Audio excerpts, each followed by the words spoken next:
এক মিনিটের একটা ভূমিকম্প আমার আপনার অহংকারের লাথি মাইরা চূর্ণ বিচূর্ণ কইরা দিছে। আর এই জমিনের উপরে আমরা অহংকারের কারণে জমিনে পা ফেলতে পারি না। এই 1 মিনিটের ভূমিকম্পে সব তছনছ করে দিচ্ছে। আজকে এই পবিত্র দিনে আল্লাহ পাক আমাদেরকে রক্ষা করেছেন।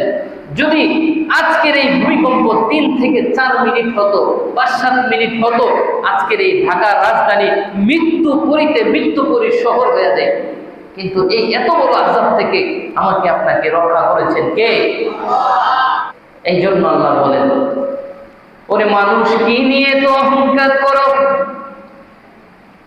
মিন নুতফাতিন খালাকা, এমন একটা জিনিস দিয়ে তোমারে আল্লাহ পাক বানাইছে, আমারে আল্লাহ পাক বানাইছে।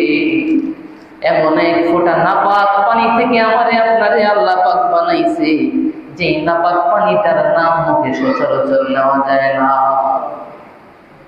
আমি আল্লাহ যখন তোমাদেরকে বানাইলাম, তখন তোমরা উল্লেখযোগ্য কোনো বিষয় ছিল না।